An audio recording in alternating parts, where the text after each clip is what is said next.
Small ruminants was considered as a boon for a small and medium farmer because it serves as a small bank for a farmer at a particular point of time. So they are considered as a boon. Definitely, it is a boon. And there are different methods of rearing throughout the India: open method, semi-open method, backyard rearing, and elevated floor method. There are different methods adopted overall India, in which next to infectious cause, fracture management considered to be the next economic loss for the farm or a farmer.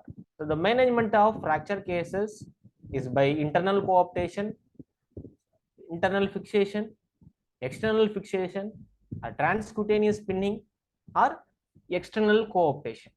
So in this session, I will stick on to external cooptation techniques, which can be used in the field at any point of time. Before entering into the class session, so this is the case in which I started my career as a anesthesiologist and put down the animal for various surgical procedures. And this is the case in which I shift my practice towards the fracture management. So this session will go like a story, the problems what we have faced while starting the fracture management, and what are the possible solutions which is available in the field level. So this session will go like a story like this one. So coming to this case, by seeing the case itself, we will come to a conclusion that this is a case of pelvis fracture, and that too, if we do rectally, there will be a fracture of pubic symphysis. The orientation of the pelvis is also different. So what I advise the owner, so the owner is too poor. He ask me, so whether I can keep the animal or sell the animal. So obviously, considering the owner economic point of view, I advised him, sir, please sell the animal. So you try to bring the new animal. Or he asked a question, sir, whether it will heal. Yes, it will go for healing, but it will take time for around 6 to 7 months to maintain to or restore its normal function. At the time only, he told me the animal was pregnant. So at the time itself, I told, sir, definitely sell the animal, because there will be a problem with parturition, because the orientation of the pelvis is different. But there is a say, nature is ahead of us always. While treating fracture cases, always nature is ahead of us. See what happens after 6 months, the animal delivered a beautiful calf, the animal start walking. So while bringing the animal bringing the case to the clinic, the animal is unable to walk. But now after 6 months, the animal starts walking, the owner is very happy. So definitely the nature is ahead of us. So this is the case where I shift my career from anesthesia to management of treating fracture cases. So the common cases what we used to get was a metacarpal fracture and metatarsal fracture is about 50% of the cases per month or per annum. And next comes to tibia fracture is about 20%, and the humerus fracture and followed by femur fracture. In metacarpal fracture, the history was about while playing or the animal was maintained in a slatted floor, it is struck between the two hard objects, there was fracture happened in the metacarpal and metatarsal. The two in young kids, the metacarpal and metatarsal fracture was more common. Next comes to tibia fracture. In near Tirupur and Coimbatore districts, each and every home is having its own unit of sheep and goats. So it was tied in a free rope and it was allowed for grazing. So while grazing, it was struck between the limbs and it used to induce fracture of tibia. So this was the history while we used to handle tibial fracture cases. And in humerus and femur fractures, it was mainly due to automobile accident, because here people used to graze the animal in the roadside areas. So the automobile accident used to happen. So then only the cases of femur or humerus we used to get, or sometimes fighting between the animals, or to some extent the animal was attacked by predators. So these are all the history what we used to get for the clinical cases. These are all the common faults. I found difficult in treating management of fractures in small ruminants. The first fault is understanding the biomechanics of the fracture bone and the supportive aid what we are going to use. So where is the pressure point and where is the low pressure point, where is the high pressure point, and weight bearing capacity of the supporting aid, like that biomechanics, understanding the biomechanics of the fracture bone or fracture area and the supportive aid what we are going to use is very must for management or success of a cases with external cooptation management. And next question comes to my mind is where to place the supportive aid, whether I have to place it cranially or caudally or laterally or medially. This is the next question comes to my mind. And the third thing is which method is correct, whether for metacarpal fracture external cooptation itself sufficient or plate you have to go for internal fixation. Which method is correct? Several methods are available. So next question, while attending any fracture cases, after completion of a particular case, the owner's first question is, sir, when the animal is recovered? So then I put a question, how long I have to treat the case? So if the answer comes, I can say the owner, how this many days will take to recover.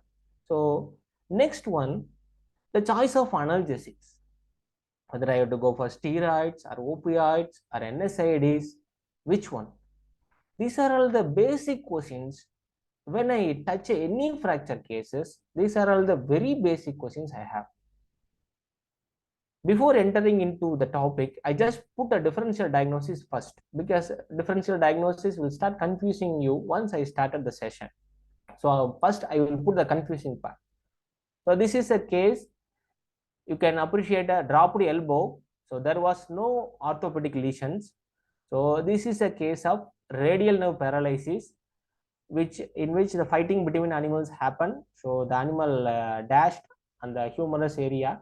So there was a damage to the radial nerve and there was a radial nerve paralysis. And next thing is the animal was grazing near the fence area.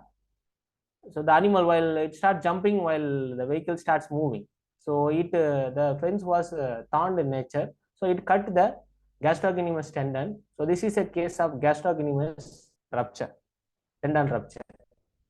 And next case, please forgive me for adding photos of cows, because the cows is also a small ruminants, just to show what is the clinical conditions live. So I added cows. So please forgive me for that. So this is a case of contracted flexor tendon. The cow was born 2 days before, and the deformity is like this. So these are all the differential diagnoses. Sir, why you are placing a differential diagnosis first? And that too, these conditions we can able to diagnose very easily. You have a question, definitely I know that. But the farmer used to call the veterinarian first, sir, my animal is not walking properly. So the first thing will come to our mind is fracture. So to overcome those things, the differential diagnosis will help you to arrive at point of diagnosis. So next we have a diagnostic aid, X-ray. So in field level, for diagnosis of orthopedic cases, by most of the cases by palpation, and other than hairline fracture, you can easily diagnose. And the only thing is for particularly to check the alignment of a bone after external cooptation, X-ray is highly very useful. And the peculiar thing what we had is a fracture of P1 bone, in which the digits are having 3 bones, P1, P2 and P3, in which the fracture of P1, the case will be very similar to a problem not pertaining to orthopedic involvement. So the animal used to bear the weight because the medial surface or lateral surface, which surface is not get involved, which used to bear the weight. So this is a peculiar case what we used to observe, and the X-ray gives a clue for that. So X-ray will give the clue, and X-ray will say the alignment of the bone, whether my alignment is correct or not after external cooptation. And X-ray is the only tool which gives a perfect clue for hard tissues. Now comes directly, we'll move on to fracture management. So our goal is early ambulation and complete return of the function. So this is our goal, which was mentioned by AOASIF group. The group has given a 4 target. The first thing is anatomical reduction. So you have to reduce the bone in an anatomical fashion, and you have to fix the bone very stable along with your biomechanical force, and you have to pressure the blood supply and nerve supply very perfect, and you have to put the animal in an early active pain-free mobilization of the muscles and joint involved. The first thing is anatomical reduction, so in which the common thing is closed reduction. So closed reduction is accomplished by traction and counter traction. Like this, traction and counter traction, you have to pull the both the fragments so that the alignment will get, if it is like this, the alignment will come like this. So this is traction and counter traction. So this technique is highly suitable for the fractures below elbow and stifle. So this technique is highly suitable. But even though the technique is suitable, we faced problems in separation or bringing back the alignment or original alignment, because the cases was presented day after fracture occurring or 2 days after fracture occurring. What are all the problems is, if there is any delay, automatically nature has designed a negative feedback mechanism. There will be a muscle spasm to keep the bone integrated. So it will promote fracture healing. So because of that increased spasm and contraction of the muscle, there will be difficulty in obtaining normal reduction. This is the first problem we had. And next thing is overriding. So the bones and the fragments, bony fragments will override each other. So we have to put it in a normal alignment as per nature. Suppose the cases is presenting 2 to 3 days after the fracture occurrence, the inflammatory reactions pertaining to bone, it will make the events as a permanent thing, and even the closed reduction is not working in a particular way. So here the clue is, we can go for closed reduction if the case is very acute, or for 48 hours. If it is less than 48 hours, you can go for closed reduction. If it is more than 48 hours, closed reduction property or principle won't work very efficiently. How to do closed reduction?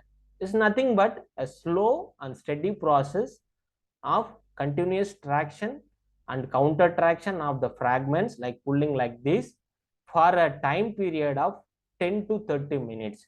If it is small animal, 10 minutes is sufficient. If it is a larger animal, you have to maintain the tension for 30 minutes. But in small ruminants, what the problem is, if you pull the bone fragment for 10 minutes, the animal will start keep on increasing, okay, keep on kicking or shaking the bone. So it will, if it is very muscle-less area, then it will provoke opening of a skin. So you have to restrain adequately and you have to do closed reduction. Next method is a toggling method. So this method is highly suitable for a muscle-less area. You can bring the bone fragments in a V-shaped fashion like this. You can bring the bones in a V-shaped fashion, just depress the bone, the alignment will be very pakka. So this technique is useful for simple diaphyseal fracture and short oblique fracture. For long oblique fractures, this technique won't be suitable. For long oblique fracture, traction and counter traction is sufficient. For simple mid-shaft diaphyseal fracture or short oblique fracture, the toggling or angulation method is very perfect. Next thing is, if it is more than 2 days, the animal, we will put the animal is under general anesthesia. If it is already the healing process starts, so the external cooptation techniques won't work. If the already healing process starts 4 days, 5 days after the case was presented to you, external cooptation won't work. So at that time, Internal fixation is the preferred technique to put the animal into early ambulation, which is nothing but put the animal is under general anesthesia, just hang the limb as a gravity and allow the animal's weight to drag the limb so that the bone fragments get aligned. Next comes to stable fixation, in which the external cooptation is the only technique which I am going to discuss today. So there are certain principles we have to follow in external cooptation techniques. So external cooptation techniques is suitable only for mid-shaft lower limb fractures. If the fracture is below the elbow and below the stifle, you can go for external cooptation techniques which work very good. The first principle is adequate padding is very, very important in the bony prominent areas, because it will cause compression of the skin. The bone also will compress, and the splint what we are going is also will get compressed. So there will be pressure induced to source or pressure induced to wound. And next thing is we have to apply without slipping of bandage. So we have to apply very perfect. Next thing is the padding what we are going to use should be lengther than the cast or splint. So it should be more length. So because while applying cast or splint on a limb, so it will also give pressure on the limb. So it has to be overcome by our padding only. So next thing is you have to maintain the normal standing posture or normal anatomical posture. You should not reverse the anatomical posture.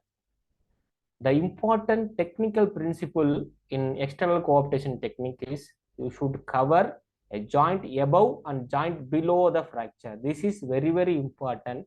Most of the cases referred from the field, what we used to do is we only used to cover only the fracture area. Suppose the tibia get fracture, we used to do stabilization only for tibia, or the most of the farmer itself used to stabilize only for tibia or only for metacarpal or only for metatarsal. So it is not correct.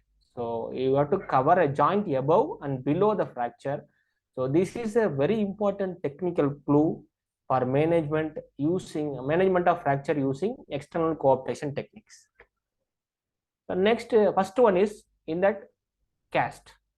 So in which lot of varieties are available. Plaster of Paris you can use, fiberglass you can use. Nowadays thermomoldable plastics are available. You can immerse in the hot water and you can modulate according to a anatomical posture of the limb. So like that plastics are available nowadays. Suppose if you are using plaster of Paris as a cast, the common error what we used to do is we start applying the plaster of Paris, padding was adequate, very adequate, and we are doing in a very gentle manner without excessive pressure on the cast, because after when it allows for settle, there will be hardening or there will be shrinking. So it will also give pressure. So while applying plaster of Paris, it should be very gentle, not too loose, not too tight. It should be applied in a very gentle fashion so that while hardening, it will not cause any problem. Second thing, we have to give adequate setting time for plaster of Paris. The normal setting time is 15 to 30 minutes. If we bring back the animal to ambulation before 15 minutes or before 10 minutes, the animal will start walk. Externally, it will give the appearance we put the plaster of Paris cast as very perfect. But within the plaster of Paris, it is not settled properly and there will be foldings. That foldings will cause necrosis or wound. 1 week after the case, the owner will say, sir, the animal is limping little bit. Sir, some smell is coming from the plaster of Paris area. So if you open the plaster of Paris, there will be because of that folding, what the mistake we have done, because of that foldings, that molds, it will cause wound and then it will delay the healing of the fracture. So we have to, because very setting time is very less, 15 to 30 minutes only. So we have to give adequate setting time if in case we go for plaster of Paris. In fiberglass cast, there is no problem. Immediately setting will be there. Fiberglass cast, no issues. So while removing the cast also, you have to divide the cast into two half. You should not cut. You have to cut it to two half, because the cast is very rigid in nature. While cutting itself, it will induce fracture. The fracture has to heal. It to remodeling of bone is occur for 6 to 8 months. So while removing the cast itself, you have to be very clear. You have to cut the cast. You should not cut and pull. You should not pull like this. And how many layers I can apply? So if the weight is less than 75 kg, for sheep and goats, 2 to 4 layer is very sufficient for plaster of Paris. Even fiberglass cast also the same issue. 2 to 4 layer is very sufficient up to 75 kg body weight. If it is more than 75 kg up to 150 kg, you can go for 5 to 6 layers, and it is more than 150 kg, you can go for 8 to 12 layers. Some veterinarians used to go for 7 to 8 layers for a kid. Even we saw the cases for kid 7 to 8 layers. Because of that weight itself, the animal will go for radial nerve paralysis. So please keep it in the mind. If you are going for plaster of Paris, so please allow adequate setting time, and the number of layers is maximum up to 4 layers. If the animal is weighing little bit more, if you are having very less plaster of Paris, you can combine the metal rods in the lateral and medial aspect of the limb to get additional support. Next comes your splint. It is similar to cast, but it should not cover the entire circumference of the limb. So it is an external support given to the fracture stabilization. And if you are going to touch a splint, it should take care of minimum 3 sides. It should cover 3 sides of the fractured bone.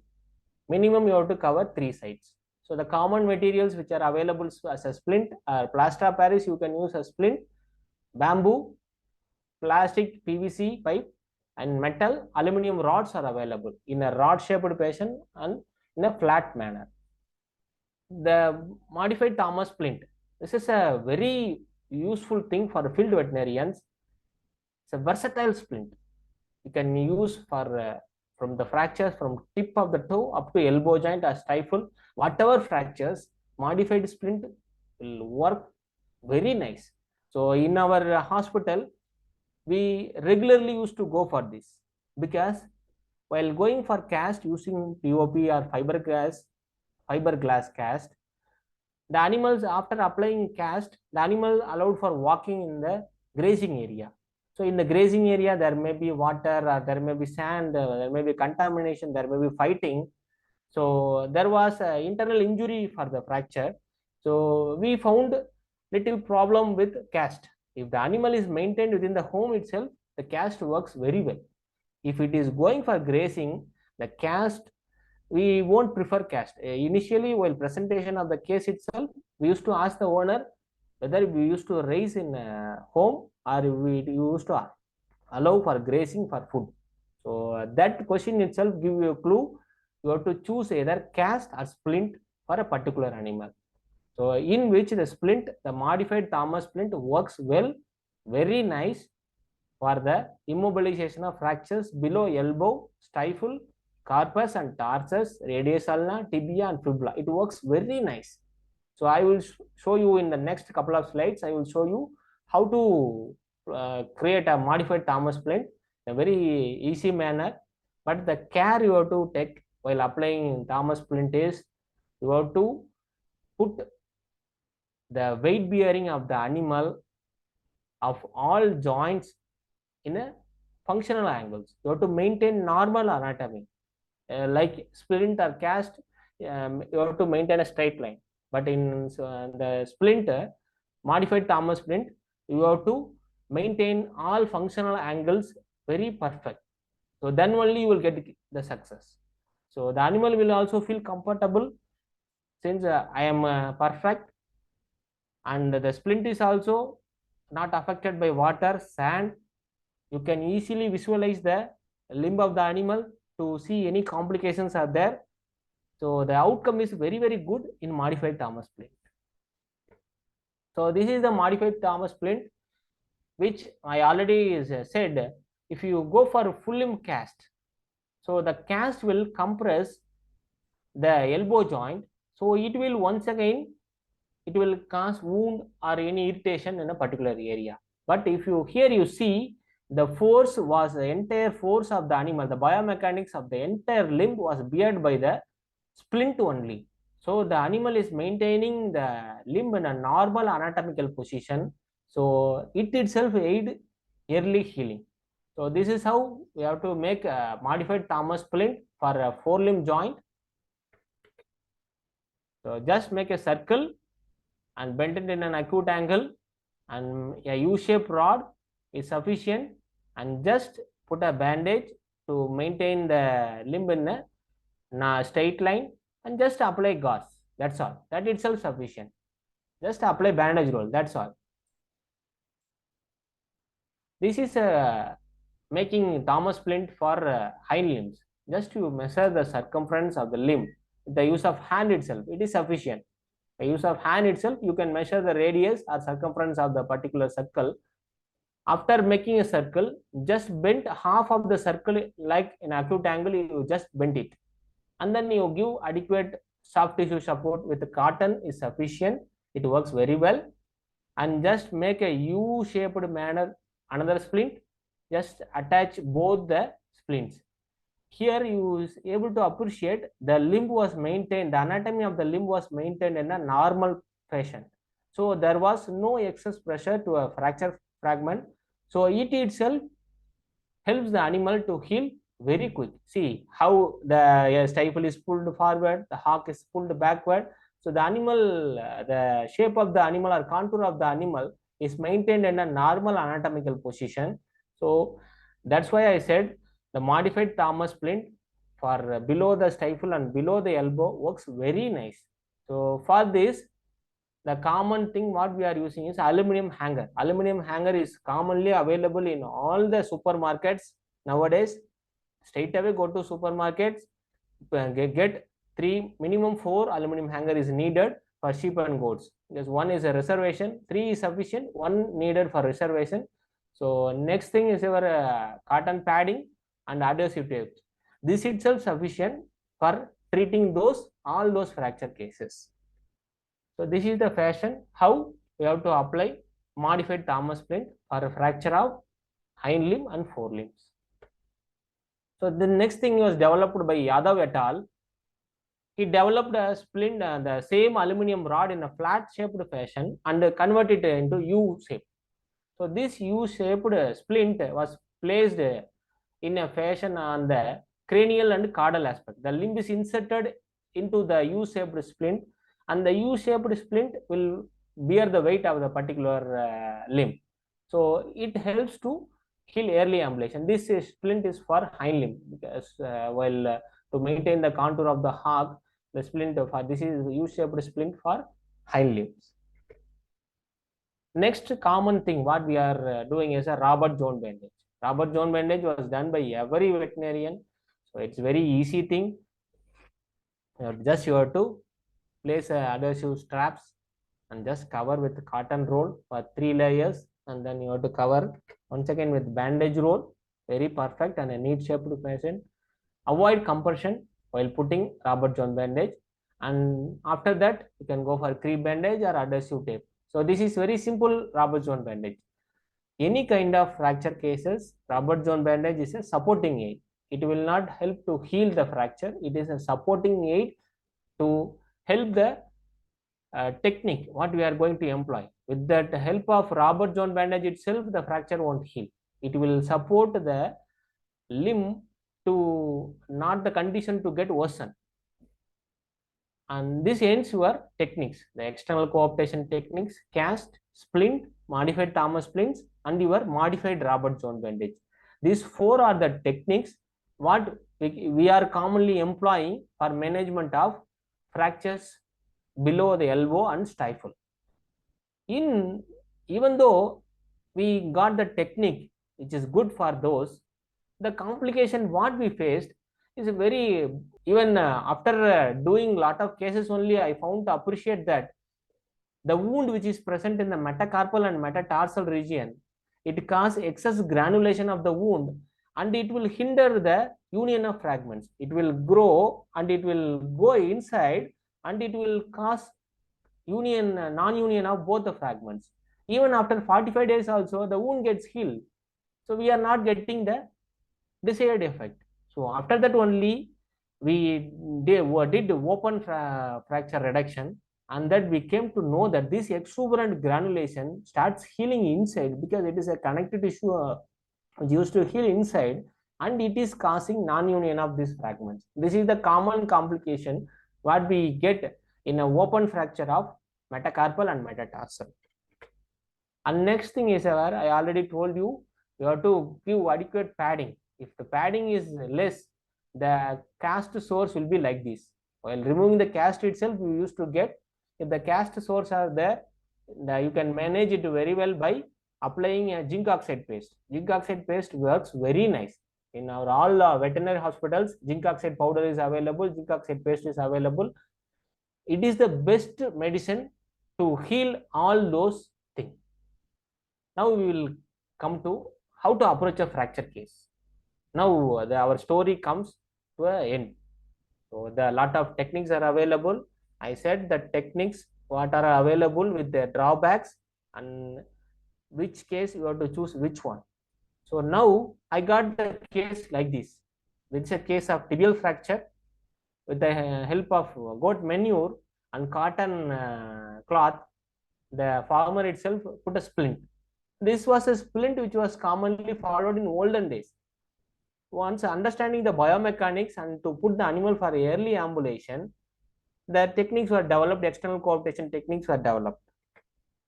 Sometimes the cases will be like this, sometimes open fracture. The cases will be like fracture of metatarsal, and there will be open wound. So if open wound comes for management of fracture management, some of during 1990s or 80s, pouring penicillin, amoxicillin, or any penicillin group of antibiotics, they used to put it in a powder form over the wound. So nowadays, it is not we used to follow infusion of gentamicin 0.5 ml. After complete dressing of the wound, infusion of gentamicin 0.5 ml into the wound, it works very nice. Gentamicin is the only antibiotic which used to work locally. So it used to work very good fashion.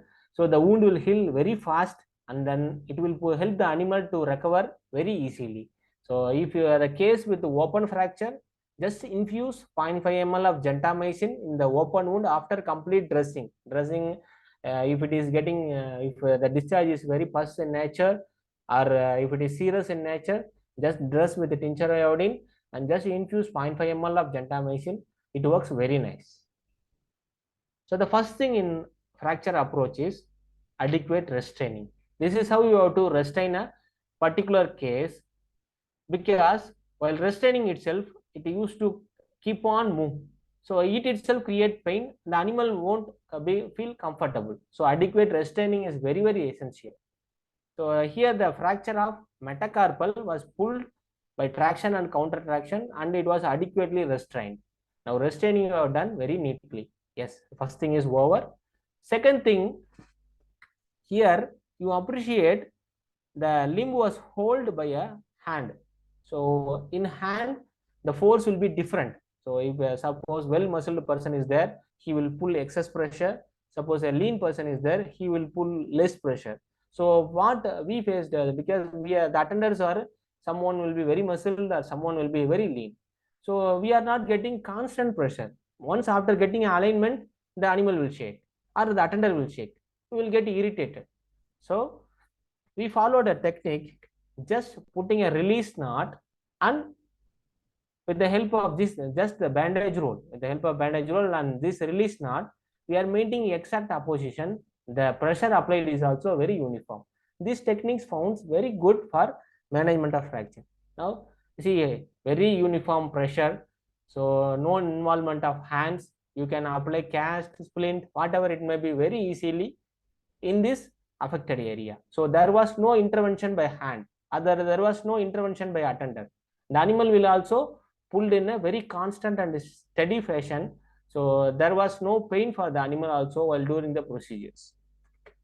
Next, we have to choose the splint which will cover 3 surfaces of the limb. So here cranial, caudal and the medial aspect it has covered. So this splint is perfect for this particular animal.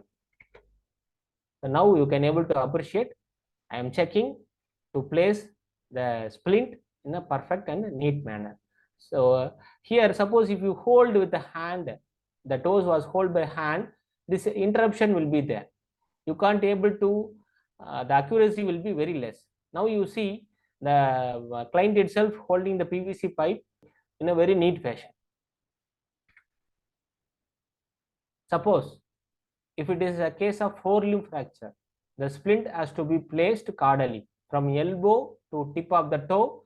The splint has to be placed caudally only, not in the cranial aspect. In hind limbs, for tibia, the splint has to be placed cranially. So it has to bend here and you have to maintain the contour. For bending, no sophisticated technique is needed. Just heat the pipe, just bend it, it will bend. That's all. Very, very easy. Or just pour spirit in the cotton with spirit, just fire the cotton and you can apply very little heat and then bend the pipe. That's all. Don't overheat or excess heat. It will cause brittle nature of the pipe. So for metatarsal, the splint has to be placed caudally. So I already raised 5 questions where I have to place the splint. For forelimb, you have to place the splint caudally only. For hind limb, if you are approaching tibia, the splint has to be placed cranially. For the fractures below the hock joint, the splint has to be placed caudally. So now we are very clear in placing the splints. Apply traction and counter traction. So you are applying traction and counter traction. Now the alignment is also perfect. Your splint is also perfect. Just apply a layer of cotton roll and go for a modified Robert zone bandage. Put a splint, apply adhesive tape. The case will recover on its own. The case will get success.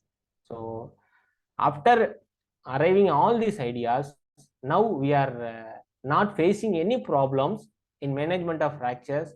All the fractures of small ruminants will go for best healing because the modified Thomas splint is available and the low cost PVC technique is also available. These two techniques works wonder for field level also or institution level also. These are working very beautiful. Next is a thermomoldable plastic is available. You can fold like this in a on a normal it's a contour of the animal and you have to apply adhesive tape and just apply bandage. That's all. The splint, it is a thermomoldable plastic pipe. So you can make a contour or you can use POP as a splint also. Instead of the plastic pipe is not available, you can use POP in a 5 to 8 layers.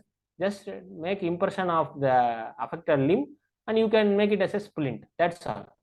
It's very easy. So the peculiar case, these are all normal case which you can treat very easily. The peculiar cases, 3 or 4 cases I gone through. So just I will present it. So the first case is a fet-like dislocation. So the dislocation of P1 bone was there. So just I give simple traction. That's all. Just I give a little sedation. I give just simple traction. It comes to its original position. If with the help of hand, I faced difficulties. But with the help of this muscle, I can able to give a persistent pulling force so that I can get yearly reduction of the bone. So now you can see after reduction, I just place the splint caudally and I just applied cotton bandages. Now the cough is very good. And next case is a cervical vertebra dislocation. So cervical vertebra dislocation, here people used to prefer plaster of Paris. What I did is a low cost technique. Just I get the 2-liter bottle. 2-liter bottle is circumferential in nature. So just I cut the bottle top and bottom, and I just applied a layer of cotton bandage, and to avoid erosions of the skin, the edges were smoothened, and I just applied, and I applied adhesive tape. That's all. It's a very low cost technique. You can go for the fractures of vertebrae also. Next comes under for midshaft tibia fracture. I already told you the modified Thomas splint works very nice. Now here you see, you can able to appreciate the modified Thomas splint. So the circular ring, the U-shaped rod, aluminum rod is just nothing but aluminum hanger only. I didn't use any sophisticated techniques. Just I convert in a circular fashion and make it as an acute angle and then U-shaped rod. Only 3 hanger is sufficient. Just maintaining the contour of the animal. This is a day 1, and in day 10 you can able to appreciate the animal starts bearing weight. This is the first case I done. After that, a lot of cases I done, and after getting confidence, I know that in the 10th day itself, if you go for modified Thomas splint, the animal will start bearing weight. So you can appreciate the happiness of the animal. So the animal is very happy. You can appreciate very bright face.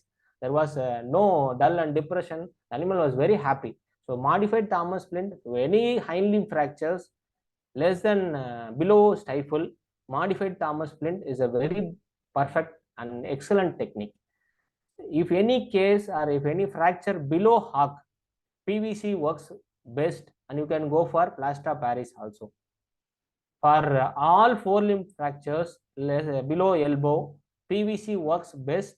And if you are going to use splint, you have to cover 3 areas minimum. If you forgot those things, the case will end up in failure. So the one more advantage I had with Thomas splint is sometimes there may be open wound, because tibia region is very less muscled. So sometimes we used to get open wound. So by after applying splint also, we can be able to clean the wound very easily. So this is the advantage. This is the main advantage. Most of the fractures are open type only. So this Thomas splint is helping us to clean very easily and neatly. And next is if you going for splint application using PVC or POP, we have to check, or we have to reassess the patient for loosening, or any immobilization is there, or any drawback is there. But in Thomas splint, such drawbacks get avoided. Only thing is you have to treat the wound. That's all. The splint will keep the fracture united at all point of time.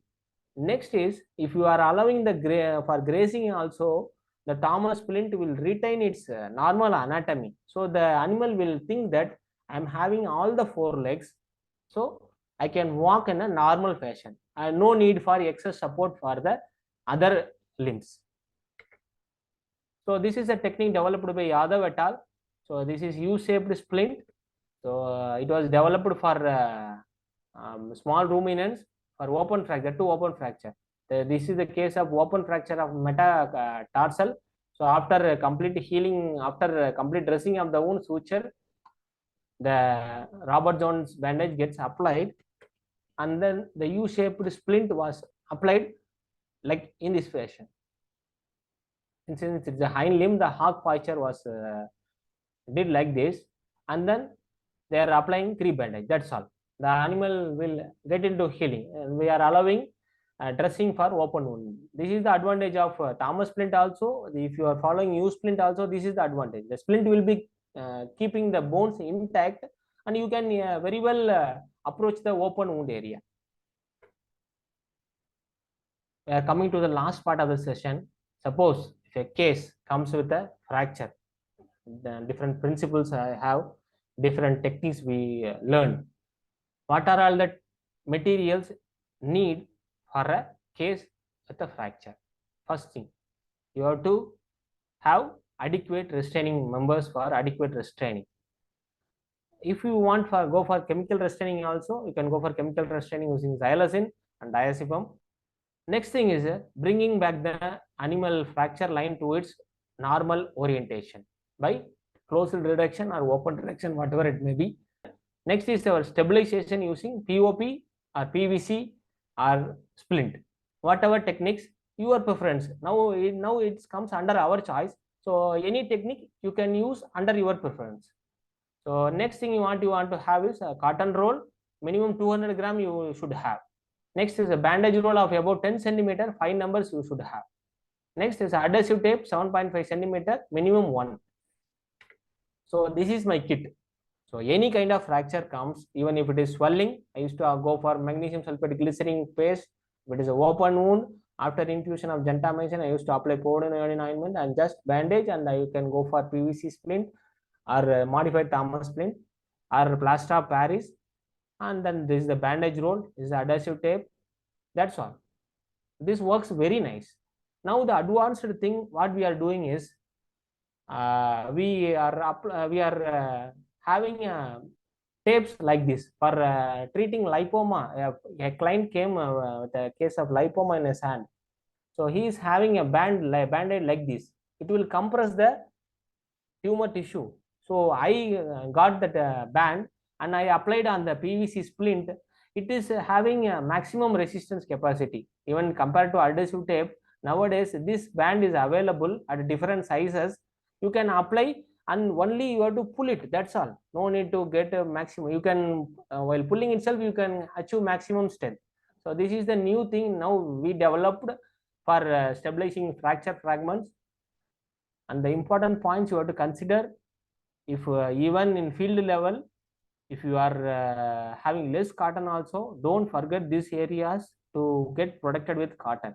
So first thing is your coffin joint, and next is one is your fetlock joint, and this one is fetlock joint. Next one is your knee joint, and the area up to which you are extending the cast or splint. So don't forget this minimum you have to give padding here. This coffin, fetlock, knee, and the area maximum area of support. The mistake what we used to get, these are the cases we got.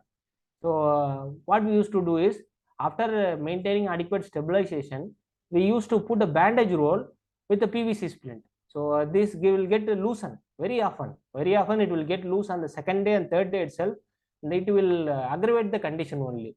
So you have to stabilize the PVC splint either with the adhesive tape or with the sticker tape. So this you should not forget. Next thing is applying the splint in a wrong fashion. So I already told you, for forelimb you have to apply in the caudal area, and hind limb for tibia in the cranial area, and below the hock in the caudal area. Here you can appreciate the splint was applied on the cranial area. So this case ends up with malunion only. So keep on, he used to keep the splint because the owner is very adamant. He keep the splint as such, and there was non-union, and after 2 months he culled that calf. So with this I conclude. So before conclusion, I already told you nature is always ahead of us. With this is the picture I got from my clinic, our hospital of VCC. So the animal starts bearing in its weight in the 2 forelimbs only. So it's having angular deformities and abnormal growth on the hind limb region. It starts bearing on the weight on the 2 forelimbs. So with the conclusion, this animal can walk. This animal without the posture of hind limb can walk. Then why our techniques fails? So we can also do wonders in management of fractures. So see how the animal gets walking. So the animal was completely tamed by the owner. The animal, so I am saying the owner, you go that side. So the animal is also start walking near the animal. So this is the affection of animal towards us. So as a veterinarian, we have to show maximum interest in treatment of fracture management. For fracture management, the client communication is very, very important. You have to say the principle what you employed and what are all the contraindications we used to get. And next thing is you have to choose the suitable technique based on the availability of the supporting aid, and your post reduction fixation care is very, very important. If it is with open wound, you have to dress the wound very clearly, and while placing modified Robert zone bandage, avoid use of excess cotton. Next thing is, while doing bandaging, avoid excess compression and over tightening. These tips, if you follow in external cooptation, all the cases definitely will get success. So every case, every day, every time, it's ever different only. After seeing so many cases also, still we are to keep on developing new things. So every case is different and every approach is different. So it's our part to choose a technique for stabilization of fractures using external computation, either using cast or PVC splint or modified Thomas splint. Thank you.